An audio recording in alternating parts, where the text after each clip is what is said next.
Aujourd'hui, je vais vous parler d'un best-seller dans le domaine de la finance, écrit il y a plus de 20 ans. Père riche, père pauvre. Dans ce livre, Robert T. Kiyosaki nous transmet les leçons qu'il a reçues de son père riche afin de devenir riche à son tour. Je vous mets un lien dans la description pour acheter le livre sur Amazon. Robert a grandi sur l'île de Hawaï, où son père était professeur d'université. Son père n'était pas réellement pauvre, mais il ne vivait que de son salaire d'enseignant et ne cherchait pas à s'enrichir. Il disait d'ailleurs que l'argent ne l'intéressait pas et il n'en parlait jamais à la maison. Le père riche de Robert T. Kiyosaki était en fait le père d'un de ses camarades de classe, Mike, et il était propriétaire de plusieurs magasins. Le père biologique de Kiyosaki a toujours eu du mal à boucler ses fins de mois et laissa des dettes à sa famille. Alors que son père riche devint riche et laissa des dizaines de millions de dollars en héritage à sa famille. Les deux garçons étaient donc issus des classes moyennes, mais fréquentaient une école publique dans laquelle se retrouvaient tous les enfants riches de la ville. L'intérêt pour les questions d'argent de l'auteur du best-seller Père riche, père pauvre survint alors qu'il n'avait que 9 ans. Un jour, l'un de ses camarades invita pour le week-end, dans sa résidence secondaire, tous les élèves de la classe, sauf lui et son ami Mike. La raison en était simple, les deux garçons étaient considérés par leurs camarades comme pauvres. Robert T. Kiyosaki rentra alors à la maison et demanda à son père pourquoi il n'était pas riche. Son père lui expliqua que son salaire de professeur d'université ne lui permettait pas d'être riche, mais que si, lui, voulait devenir riche, il devait trouver le moyen de faire de l'argent.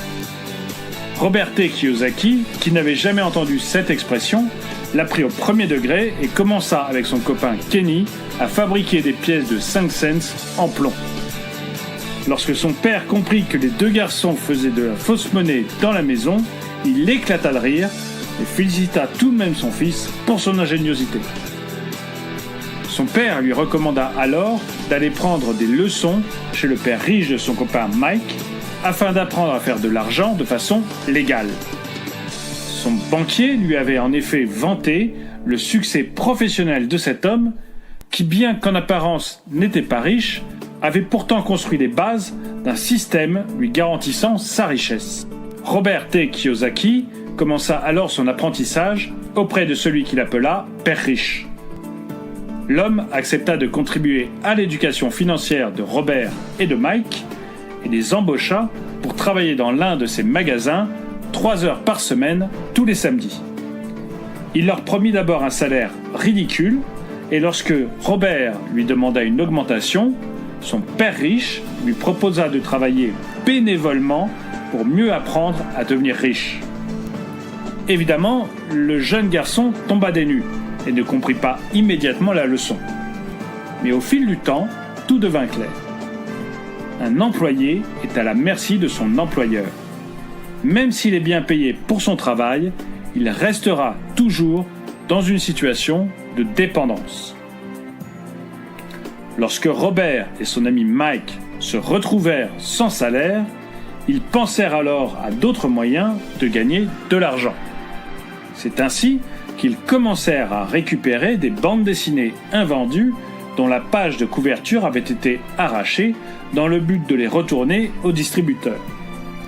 Ils créèrent ainsi une petite bibliothèque et firent payer un abonnement aux enfants du quartier qui pouvaient venir lire autant de bandes dessinées qu'ils le souhaitaient pendant 2 heures. Ils embauchèrent la sœur de Mike afin de gérer les entrées d'argent et de surveiller les enfants.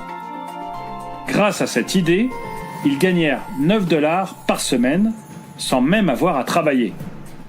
Ils avaient compris la leçon et avaient commencé à faire travailler l'argent pour eux, à mettre l'argent à leur service. Pour devenir libre financièrement, il faut imaginer une façon de créer des revenus indépendamment de son travail. Robert Kiyosaki ne recommande pas de quitter son emploi, mais il explique que parallèlement à son emploi, qui sert à enrichir l'entreprise de quelqu'un d'autre, il faut aussi penser à s'enrichir soi-même. Le père riche de Robert lui expliqua que certaines personnes quittaient leur travail parce qu'elles estimaient ne pas être assez bien rémunérés. D'autres rester pour apprendre quelque chose. Le secret des gens riches est d'apprendre en toute situation.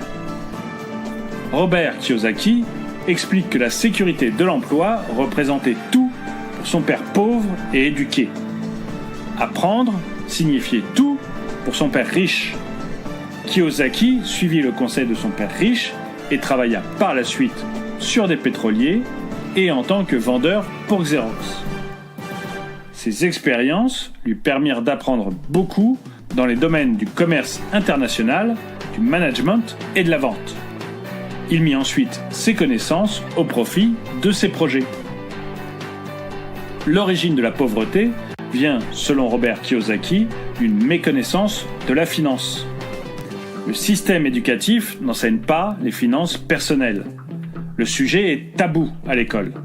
En effet, l'école nous apprend surtout à devenir de bons employés, à obéir. Elle ne nous enseigne pas à apprendre ou à devenir indépendants financièrement. Et des parents pauvres ne pourront malheureusement rien apprendre à leurs enfants à ce sujet. Il faut donc se former seul ou auprès des gens riches. Kiyosaki différencie les couches sociales de cette façon. Le pauvre gère au jour le jour, les classes moyennes acquièrent des passifs, alors que les riches, eux, acquièrent des actifs qui généreront des revenus. L'erreur commise par la plupart des gens est de ne pas réellement connaître la différence entre un actif et un passif. Par exemple, beaucoup considèrent l'achat de leur résidence principale comme un investissement. Mais selon Kiyosaki, la résidence principale n'est pas un actif. Il faut rembourser l'emprunt, l'entretenir et payer la taxe foncière. Votre résidence principale ne vous rapporte rien et sa valeur peut, en plus, se déprécier au fil du temps. Selon Kiyosaki, l'immobilier est pourtant l'un des meilleurs moyens de s'enrichir. Il suffit, par exemple, d'acheter une maison aux enchères et de la revendre ensuite plus cher. Cette opération ne demande presque pas de travail et rapporte un gain important. L'autre piège dans lequel les classes moyennes tombent souvent, c'est la rat race. Il s'agit du cercle vicieux de la course à la consommation effrénée et du remboursement des crédits. C'est un problème important de notre époque. Les gens des classes moyennes, qui gagnent un bon salaire, ont tendance à tout dépenser dans l'achat de biens qui les feront passer pour des riches. Or, la valeur de ces biens se déprécie inévitablement. Alors, le salaire gagné au départ ne fait aucune différence. Vous pouvez gagner 10 000 € par mois et tout dépenser dans des achats futiles. Mais vous pouvez gagner 1 500 € par mois et investir chaque mois 500 € dans l'acquisition d'actifs qui vous rapporteront de l'argent. Robert Kiyosaki prend l'exemple de ces pauvres qui ont gagné des millions au loto, mais qui, quelques années plus tard, sont redevenus pauvres. Ou encore l'exemple de ces célébrités qui ont tout perdu et se retrouvent à dormir sous les ponts. Leur point commun, ces personnes n'ont pas bénéficié d'une éducation financière qui les aurait mis à l'abri du besoin pour toute leur vie. L'éducation financière est donc la clé de l'enrichissement de Robert Kiyosaki. Toutefois, malgré une bonne éducation financière, certaines personnes ne réussiront jamais. Certains de nos sentiments constituent en effet des obstacles majeurs à la réussite. Ces sentiments sont la peur, le scepticisme, la fainéantise, les mauvaises habitudes et l'arrogance. Robert Kiyosaki explique que le problème principal des pauvres est que leurs décisions sont gouvernées par la peur et l'avidité. Leur avidité les pousse à désirer toujours plus et à consommer outre mesure, tandis que la peur les empêche de prendre le moindre risque. Or, c'est en acceptant le risque de perdre que l'on peut gagner. L'acquisition d'actifs comportera toujours un risque, mais il faut l'accepter et apprendre à le gérer. Si vous voulez devenir riche vous aussi, Robert Kiyosaki vous conseille donc d'abord de vous éduquer financièrement en apprenant auprès de personnes riches. Il faudra ensuite veiller à limiter vos dépenses et enfin, vous devrez vous concentrer sur l'acquisition d'actifs. Merci d'avoir regardé cette vidéo, n'oubliez pas de lui mettre un pouce vers le haut, de vous abonner et de la partager, et je vous dis à très bientôt.